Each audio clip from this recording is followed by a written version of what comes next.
Bonjour,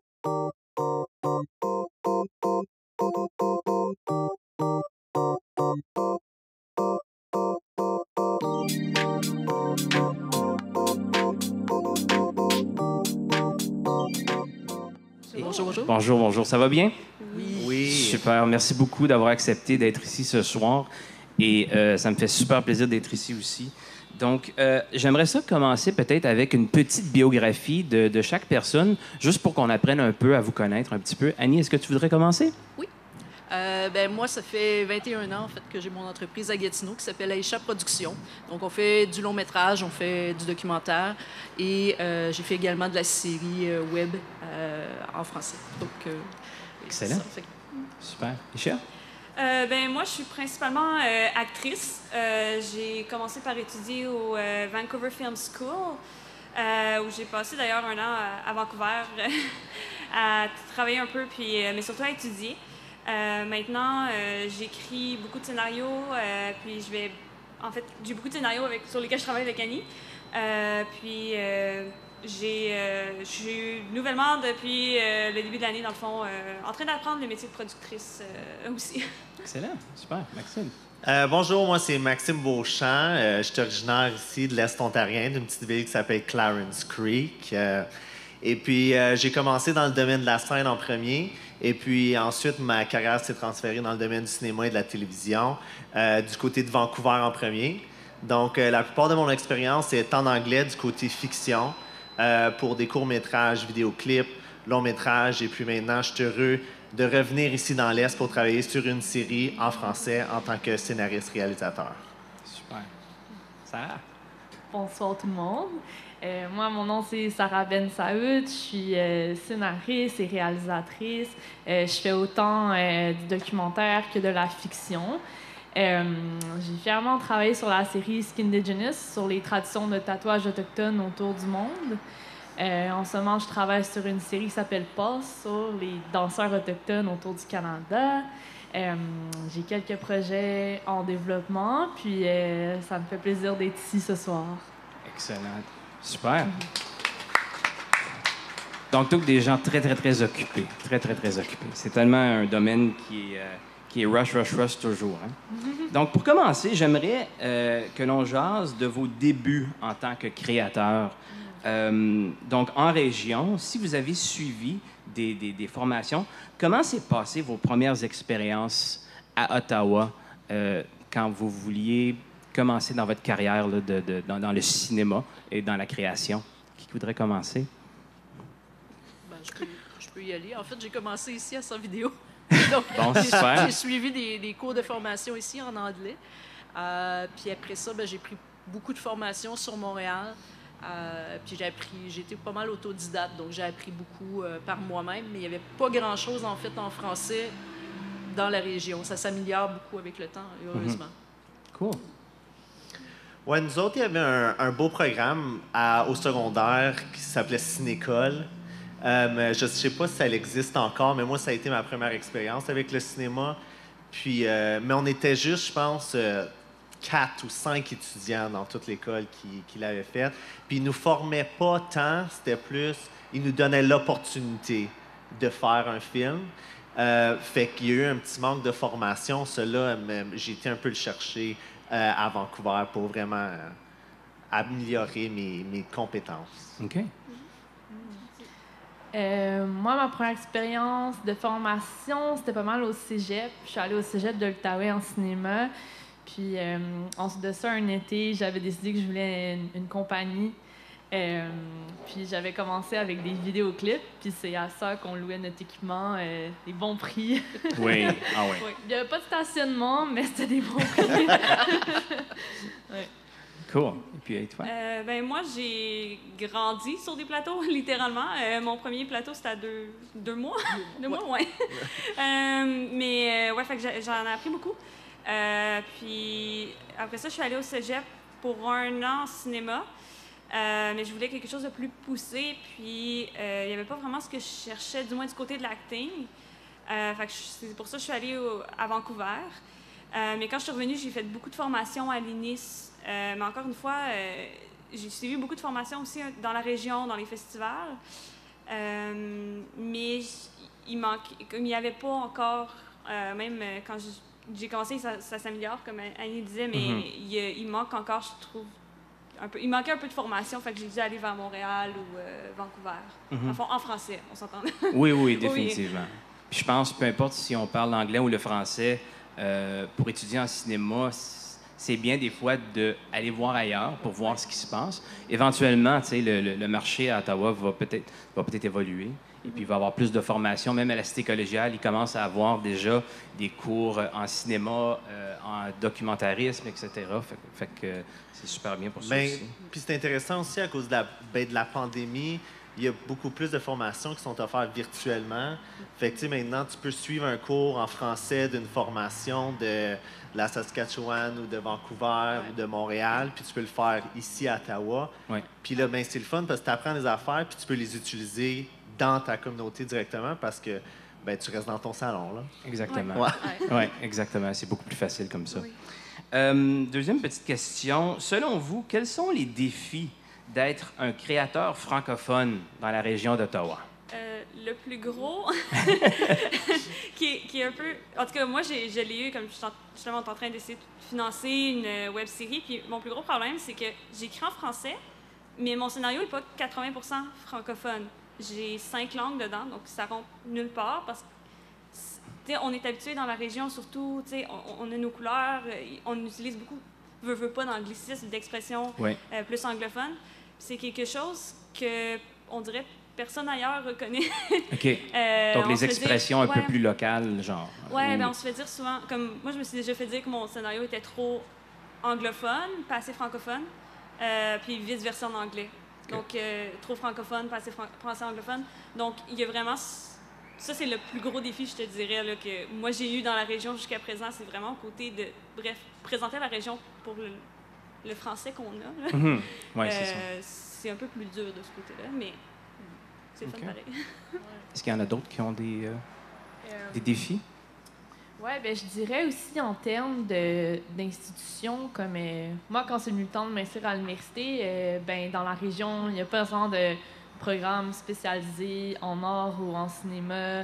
Il y a beaucoup de communication, mais il n'y a pas de programme, justement, d'art appliqué, cinéma et tout. Fait que c'est sûr que ça aussi, c'est un défi, comme si tu veux poursuivre des études dans le domaine. Donc, moi, ça m'a apporté à aller à Montréal, justement, parce qu'il n'y avait pas ce que je recherchais ici. OK, d'accord. Ouais, moi, je pense pour moi, un défi, c'est que je savais pas il était où le reste du monde comme moi. Fait que, tu sais, je viens d'une petite ville. Oui. Puis les arts n'étaient pas très encouragés dans mon école. Fait que je savais pas qu'il y avait un futur ou que je pouvais faire du contenu français puis que c'était pour être accepté. Ouais. Puis que quelqu'un était pour me donner de l'argent puis que, il y a quelqu'un d'autre qui en fait aussi. Fait que pour moi, c'est ça qui a été un défi, c'est de trouver ma communauté. Pour toi, Annie? Ben, en fait, moi, de mon côté, c'était souvent quand on arrivait pour faire un tournage où je me cherchais la communauté francophone parce que je voulais avoir des gens qui comprenaient le scénario. Puis là, on cherche. Puis finalement, ben, c'est des gens habituellement qu'on a rencontrés sur d'autres plateaux, mais c'est juste parce qu'on se parlait tout en anglais, parce que c'était un plateau anglophone. Puis à un moment donné, on réalise que « Ah, tu parles français toi aussi? Ah, OK. » Ben, fait que là, on se réunit. On s'attache. Après 20 ans, ben là, je commence à connaître pas mal de monde, mais il reste que c'est souvent une problématique parce que dès qu'il y a quelqu'un qui est anglophone dans le groupe, tout le monde se met à parler en anglais. Donc, c'est ça, mais sinon, c'est comme le fun. Il y a une belle scène théâtrale francophone ici à Ottawa. Et puis, les gens ne le réalisent pas toujours. Et puis, ça, c'est un bon... comme tu l'as fait un peu, Maxime, c'est un bon plateau de sauter dans ça. Et puis, de comprendre un peu au moins le jeu de comédien et puis de poursuivre ça comme ça. Puis, Maxime, tu l'as mentionné hier, on a fait une petite discussion ensemble juste pour apprendre à se connaître hier. Et puis, tu as mentionné quelque chose de vraiment intéressant. On oublie souvent que les francophones hors Québec ont des histoires fascinantes à raconter. Ouais. Et puis, c'est un contenu, je pense, qui veut être entendu. Absolument, absolument. Je veux dire, on vient... en étant francophone hors Québec, on vient d'une certaine minorité. Oui. Puis ça vient avec une culture aussi. Puis je pense que surtout dans l'environnement où on est aujourd'hui, les gens ont le goût d'entendre quelque chose de différent. Puis c'est vraiment ça notre force. Il faut qu'on joue avec notre force, notre culture, qu'est-ce qu'on connaît. Puis moi, je pensais pas que ça aurait été une force, mais c'est grâce à un projet qui parlait de ma communauté franco-ontarienne que j'ai pu percer dans le domaine en français. Puis c'est grâce à un programme Élan qui était fondé par Téléfilm et puis Netflix. Et puis c'est pour des voix francophones hors Québec. Je savais pas que les gens voulaient nous entendre, mais maintenant que depuis je le sais, ben là, c'est une grosse force qu'on a. Définitivement, Ouais. définitivement. Est-ce qu'il y a quelqu'un qui a de quoi ajouter à ça? Ben, moi, je sais que j'ai fait la série web, entre autres, Consensus, qui était comme sur des jeunes franco-ontariens, puis leurs problématiques, tout ça. Puis c'est le fun parce que, bon, la scénariste et réalisatrice était franco-ontarienne, donc elle avait la connaissance de ce qu'elle parlait. Mais d'aller voir la réaction des gens quand ils regardaient l'émission, c'était comme génial parce qu'ils étaient aussi intéressés puis ils trouvaient qu'il y avait comme un apport. Oui, on se rejoint parce que c'est tous des francophones, on se rejoint à quelque part, mais il reste qu'il y a quelque chose de spécifique aux franco-ontariens que les Québécois n'ont pas et vice-versa. Oui. Et puis, les gens sont souvent surpris si on va à Montréal ou à Québec et puis on leur parle en français. Ils disent « Ah, t'es de Montréal? T'es de Trois-Rivières? » Ils disent « Non, je suis d'Ottawa. » Ils disent « Ah, il y a des francophones à Ottawa! » Tu sais? Puis c'est correct. Puis c'est correct qu'on leur démontre qu'on a la capacité de parler. Puis c'est la même chose quand on va en France aussi. Ouais. Ils disent « Ah, vous êtes Québécois. » C'est toujours comme ça, tu sais. Ouais. Est-ce qu'on s'intéresse de plus en plus à la culture francophone hors Québec, donc en général au Canada? Puis tu l'avais mentionné hier, l'accent et tout ça, parce que tu avais mentionné du fait que certains réalisateurs ou producteurs ne sont pas nécessairement attirés vers l'accent franco-ontarien? Ben, en fait, je pense que le public est intéressé. C'est souvent je veux pas spécifier, mais les directeurs de casting, Ouais. tu sais, qui vont penser que c'est pas ce qu'on veut entendre.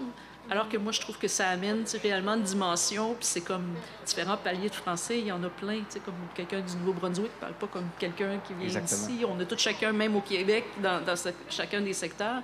Donc, je pense que c'est super intéressant. Puis bon, on va avoir des Français de la France, on va avoir des Français de différents autres pays aussi qui vont se mettre. Je pense que les accents, maintenant, c'est comme une richesse dans un film et non plus une contrainte. Puis c'est juste d'ouvrir les portes le plus possible.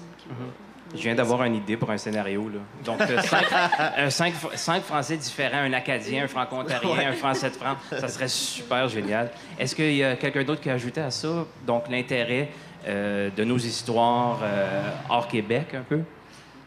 Ben moi, je pourrais dire que juste le fait que souvent, je pense que ce qu'on entend à l'écran, ça représente pas ce qu'on entend dans la rue. Tu sais, on dirait sur l'écran, on veut comme un peu mettre le bon français et tout. Un français international, là, genre? C'est ça, mais tu sais, après ça, tu vas dans la rue, puis c'est autre chose, là. Les gens, ils parlent pas comme ça. Tu sais, il y a tellement de sonorités différentes. Puis là, tu sais, c'est intéressant parce que surtout quand t'es dans communauté justement qui est bien diversifiée, ben là t'entends un français avec du maghrébin, un français tu sais, il y a plein de sonorités différentes. Puis moi aussi dans ce que je fais, ben c'est quelque chose que je me suis comme imposé d'inclure ces sonorités là justement. Puis comme tu parlais tantôt d'agent de casting, tu sais, je trouve que c'est dès le casting qu'il faut aller là. Puis je trouve que ça fait aussi des productions très authentiques comme ouais, moi c'est pas ma voie là, d'aller à quelque chose de beau et propre. Ben, c'est pas comme ça qu'on parle. Ouais. C'est vraiment pas de cette façon-là du tout. Puis moi, les anglicismes, j'en utilise beaucoup. Là, je me force beaucoup ce soir là, pour bien parler. Bel job. Mais c'est souvent où ce que j'ajoute un small English part here and there. Ça arrive souvent, puis je pense qu'on est tous témoins de ça. Pour toi, Aisha, toi, tu es la plus jeune dans le groupe. Oui. Toi, ton expérience en sortant du secondaire collégial et tout ça, la culture franco-ontarienne, est-ce qu'elle est forte? Non. Ben, en fait, non, mais dans le sens, je vais m'expliquer ce que je veux dire dans le sens où on n'est pas... C'est pas quelque chose, même dans les programmes de cinéma, qu'on va parler. Okay. Ça, je trouve ça dommage, parce que, je veux dire, en plus, on est frontalier, genre, c'est quelque chose on dirait comme je vais dire, franchement, genre, en sortant du secondaire, moi, c'est comme Ottawa, c'est anglophone, Gatineau, c'est francophone, OK? C'est plus le cas, j'ai 23 ans, c'est plus dans tout le cas, là. Mais, tu sais, mais il faut dire aussi que j'ai vécu, genre, premièrement, j'ai rencontré énormément de gens depuis que je suis sortie du secondaire, là. Je suis allée sur beaucoup de plateaux, rencontrer des gens de plusieurs... de plusieurs... voyons, j'ai juste background. Oui, oui. En tout cas, on se comprend. Les gens vont comprendre. Oui. Mais puis j'ai aussi expérimenté que je suis allée à Vancouver, puis j'étais à une fête francophone et il y avait à peu près 2000, 3000 francophones à 10 minutes de Vancouver rassemblés ensemble, puis j'ai fait... Wow. OK, comme... Dans le sens, c'est des choses qu'on se rend pas compte, mais sincèrement, genre... Comme tout le monde dit, là, c'est vraiment la richesse. Premièrement, c'est la richesse du Canada, là, d'avoir ces accents-là, puis tout ça. Puis, comme, tu sais, en tant qu'actrice, j'entends souvent aussi, genre, ah, tu devrais avoir un accent plus, tu sais, québécois pur ou international ou français. Puis, tu sais, comme, ouais, mais pourquoi? Tu sais, comme, c'est justement, genre, ça fait notre richesse, ça donne une couleur au personnage, puis ça donne une. Ça montre la réalité, là. Il devrait pas. Tu sais, moi, dans mon texte, il n'y a pas personne qui a d'accent spécifié ou quoi que ce soit. Je veux juste savoir la meilleure personne pour le jouer. Fait que je comprends pas pourquoi ça bloque à un moment donné, puis on va chercher quelque chose de différent. C'est-tu parce qu'on a... Je veux pas utiliser le terme peur, mais est-ce qu'on a peur de... ou on pense pas de raconter nos histoires? Comme moi, j'adorerais écrire un scénario sur toute l'histoire de l'hôpital Montfort. Tu sais, ça serait une histoire fascinante à écrire. Et puis, il y a un livre qui a été écrit, c'est pratiquement un scénario. J'oublie le nom de l'auteur en ce moment, mais c'est une histoire qui serait fantastique à réciter et à démontrer pour faire apprendre un peu les combats que nous, les francophones, on a hors Québec. Puis, tu sais, on mentionne souvent hors Québec, c'est pas parce qu'on n'aime pas le Québec du tout, là, c'est pas ça. C'est juste parce qu'on est une société un petit peu différente, et puis on a été élevé d'une façon différente aussi, puis on a plein d'histoires à raconter. Là. Ouais. Ben, je pense que tout simplement parce que si, tu sais, comme il n'y a pas de franco-ontariens ou de gens de l'Ontario qui écrivent un scénario sur ça, c'est ça. Ben, ça se fera pas. Ça se rendra jamais au public. Ouais. Donc, il faut... Ou, tu sais, je savais même pas qu'il y avait... Comme, dans le sens où ça même pourtant, genre, je connais l'histoire de Montfort, là, mais ça m'aurait pas traversé l'esprit parce que même si je connais la réalité, il reste que moi, je pars de très loin pour expliquer toute la dynamique qui va à l'arrière.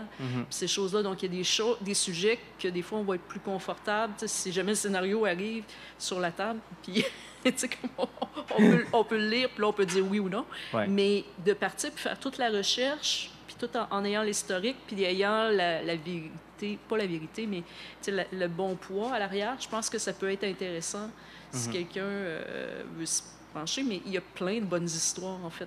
Je pense que partout. Ah, définitivement. Excellent. Mais je pense qu'il ne faut pas se censurer aussi, là. C'est ça. Comme des fois, justement, ça part de soi, les histoires, puis des fois, même nous, on s'est auto-censuré.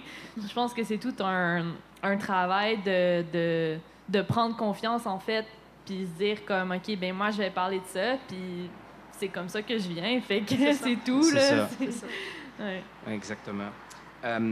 Maxime, encore une fois, tu nous as parlé de ça hier, d'un organisme réalisateur canadien-français. Oui. Puis toi, tu as eu du succès avec eux. Veux-tu nous en parler un peu? Parce que je pense que ça serait bien d'informer les gens, pour ceux qui sont intéressés là, à faire partie d'un organisme comme ça. Oui, absolument. Ben, tu vois, je disais au début, j'avais de la misère à trouver ma communauté. Ouais. Ben, quand j'ai trouvé la communauté, ben, là, ils sont prêts à t'accueillir, puis il y a plein d'opportunités. Fait que je suis devenu membre du Front des réalisateurs indépendants du Canada, qui représente des réalisateurs francophones à travers le Canada, hors Québec. Puis il y a au-dessus de 60 réalisateurs partout au Canada. Et puis, il offre beaucoup de programmes de formation. Il nous garde up-to-date avec toutes les opportunités disponibles. Puis, tu vois, moi, à travers 2 de leurs formations, j'ai pu améliorer mes textes en tant que scénariste et puis les vendre à un diffuseur. Okay. Fait que c'est vraiment en trouvant ma communauté que j'ai trouvé des opportunités. Puis maintenant, j'apprends à connaître différents réalisateurs francophones. Puis là, j'ai la chance d'aller visiter leur plateau. J'ai la chance d'aller rencontrer leurs producteurs, les gens qu'eux ont travaillé avec. Puis c'est vraiment en trouvant cette communauté-là que j'ai su grandir. Fait que si vous êtes des réalisateurs et puis vous cherchez à faire partie d'un organisme, bien, allez regarder le FRIC, F-R-I-C. Puis c'est Googlable, vous allez le trouver. C'est Googlable. Ça, c'est français et anglais, ça. Oui, c'est dans le dictionnaire, c'est dans le Larousse. Oui. Ouais. C'est le Larousse franco-ontarien. Exactement. Oui, exactement. Exactement. Cool. Et puis, c'est une opportunité incroyable juste pour faire du réseautage. Puis je pense que c'est ça que l'on doit faire. Les créateurs francophones, on doit se parler. Ouais. Puis moins travailler en silo, peut-être. Ouais. Parce que des fois, on dit « Ah, ben j'ai un petit projet, fait que je vais le faire. » tu sais. Ouais. Puis je pense que c'est la collaboration qui est très, très, très importante. Comment peut-on continuer à bâtir une communauté cinématographique à Ottawa en français? Si vous auriez là, le pouvoir ultime, puis quels outils qu'on pourrait créer pour améliorer ça ici à Ottawa? Tu veux-tu commencer, Annie? Grosse question. Oui, c'est ça. On change le monde. Oui, c'est ça. On change le monde, ouais. Écoute, je pense que c'est ça passe par le réseautage. Fait que, de se rencontrer de façon régulière. Avant la pandémie, on faisait à l'occasion là, des petits cocktails une fois par mois, puis des choses comme ça, pour essayer de se jaser un peu, voir qui fait quoi, puis des choses comme ça.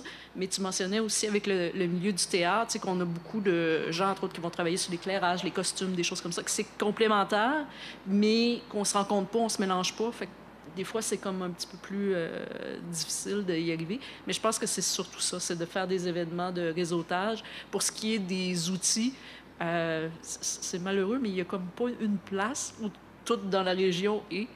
Il faut fouiller. Puis c'est ça. Faut... OK, cool. Puis toi, Aïcha? En ce moment, Qu'est-ce que tu ferais, toi? ben, elle a comme...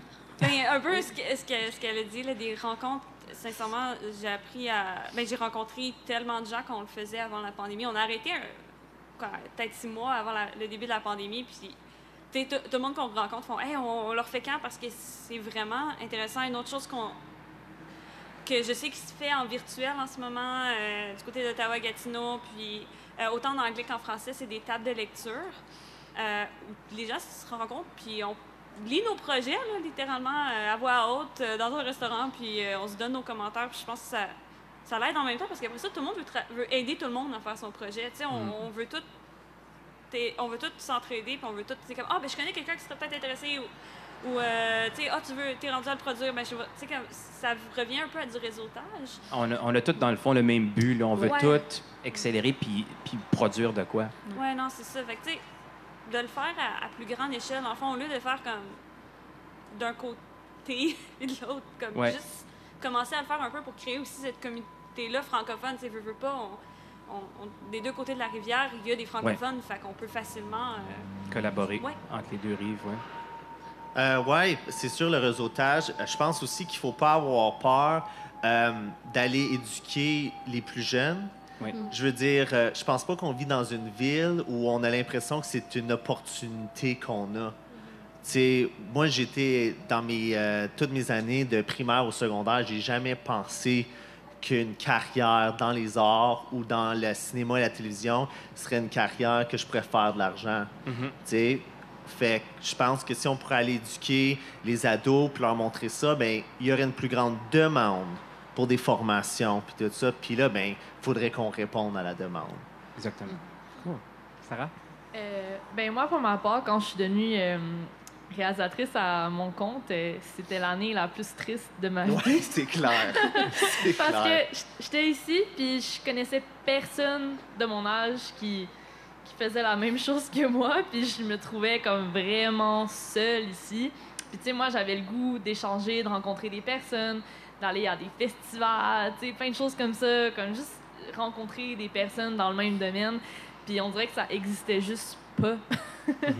Fait que moi, tu sais, pour ma part, je me suis plus épanouie dans mon domaine à Montréal parce que là, il y a du monde, il y a des événements, tu sais, c'est très différent, ça bouge plus. Mais on dirait que c'était comme une étape que j'avais comme pas le choix de faire pour, tu sais, même me faire connaître parmi les producteurs ou l'industrie, tu sais. Ici, c'est comme, je trouve, pour quelqu'un qui commence, qui se lance à temps plein là-dedans, Je pense que c'est un gros défi, là, puis il y a de la solitude là-dedans. Ah, définitivement, définitivement. Et puis, un bon début, c'est ce soir. Exact. C'est grâce à DJ60 qu'on est ici, puis on en a besoin de ça. Puis moi, je remercie personnellement DJ60 pour ça ce soir, parce que c'est vraiment fantastique de tous nous avoir ici, puis de jaser, puis de faire découvrir aux gens qu'on est là. Et puis, ça va encourager peut-être les autres de dire « Hey, je pourrais en faire, moi, un court-métrage avec DJ60, tu sais. Ouais. C'est super le fun. Ouais. Ouais. Est-ce que vous avez un projet que vous avez fait en français qui vous a marqué, dont vous étiez fier et puis content de l'avoir fait? N'importe qui. N'importe qui. Ah, ben je vais y aller. Oui. Vas-y donc. Ouais, ben moi, c'est une web série que j'ai faite cette année. Puis dans le fond, ce qui était intéressant, c'est que j'ai décidé d'aller plus comme vers un casting de non-acteurs parce qu'il y avait vraiment une façon particulière de parler dans le scénario. Et puis, ben c'est ça, j'avais le goût que ce soit pas quelqu'un qui joue un accent, mais que ça soit plus authentique.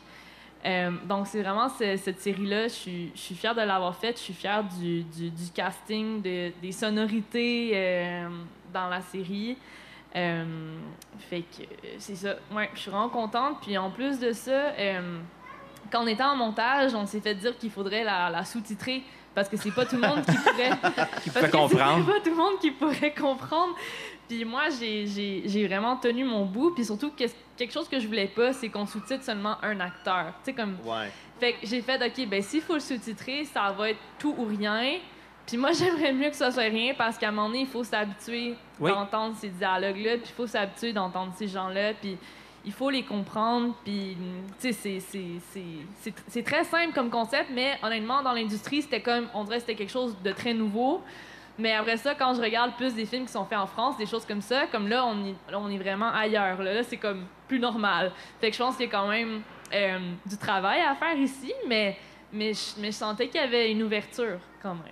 Ouais. Et puis, si les gens sont intéressés d'aller voir ta série web, comment on fait?